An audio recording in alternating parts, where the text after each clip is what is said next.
ইসলামী আন্দোলন বাংলাদেশ কুষ্টিয়া জেলার উপদেষ্টা মণ্ডলীর সদস্য বিপ্লবী জননেতা মোহাম্মদ আমিনুল ইসলাম মুলতান বক্তব্য রাখবেন। জননেতা মোহাম্মদ আমিনুল ইসলাম মুলতান।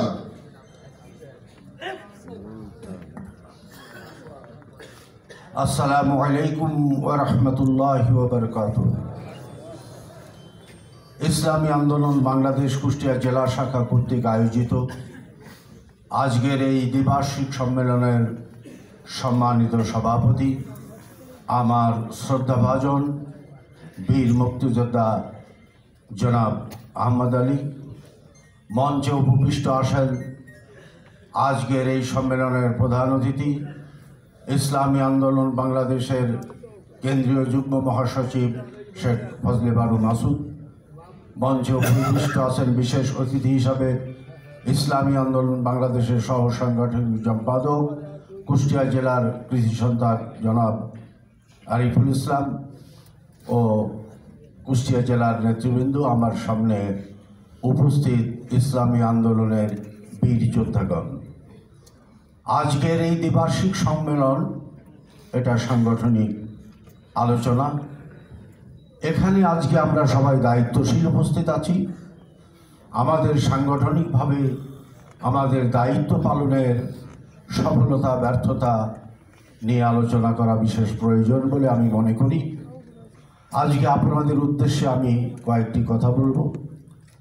বামুকের আমিরুল মুজাহিদিন কে? পীর সাহেব চরমনাই। ইসলামী আন্দোলন বাংলাদেশের আমির কে? পীর সাহেব চরমনাই। ছাত্র আন্দোলনের পৃষ্ঠপোষক কে? পীর সাহেব চরমনাই।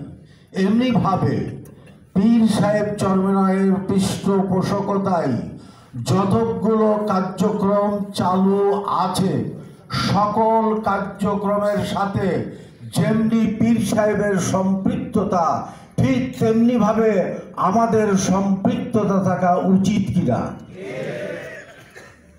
আমাদেরকেও কিন্তু সমস্ত কার্যক্রমের সাথে সম্পৃক্ত থাকতে হবে। পীর সাহেব চরমনাইয়ের নেতৃত্বে এই বিশাল ক্ষেত্রটাই আমাদেরকে মালি বলেন, কৃষাণ বলেন, এক একটা ব্লকের দায়িত্ব কিন্তু এক একজনের কাছে ন্যস্ত করা আছে। আমি কোদাল ঘাড়ে করে যখন মাঠে গেলাম, আমার দায়িত্বে যে ব্লক আছে সেই ব্লকে পানি নিয়ে চাষটা ঠিকঠাক করব। আমি যে দেখি যে ইসলামী আন্দোলনের ব্লকে পানি ঢুকছে, দাম করে কোদাল দিয়ে ওই ড্রেনটা বন্ধ করে আমার ড্রেনের ভিতরে পানি ঢোকাইলে পাটপুট করে আমারটা ভরে আমি কোদাল ঘাড়ে করে চলে আসলাম। এরপরে পানি কোথায় যাচ্ছে দেখা নাই, ওই ব্লকের চাষাবাদ হবে কি হবে না সেদিকে আমার খেয়াল নাই। আমি আমারটা করে নিয়েছি, আমি মারহাবা নিতে চাচ্ছি। এটা কি সঠিক কাজ হলো নাকি? হ্যাঁ, আমি যদি দেখতে পাই যে ছাত্র আন্দোলনের ব্লকের আলটা ভেঙে ড্রেনটা বন্ধ হয়ে গেছে, আমার উচিত ছিল ওই ড্রেনটাকে ছাড়িয়ে দিয়ে আমার ব্লকে নিয়ে ডেঙ্গায় এসে আমি ছাত্র আন্দোলনের ভাইকে বলতাম যে ভাই মাঝে মধ্যে একটু মাঠে যাবেন, আমি গিয়েছিলাম আপনার ব্লকের পানির লাইনটা বন্ধ হয়ে গেছিল, আমি ছাড়িয়ে দিয়ে আসছি, আপনি একটু সে খেয়াল রাখবেন।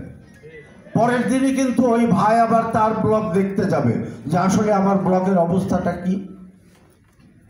আমরা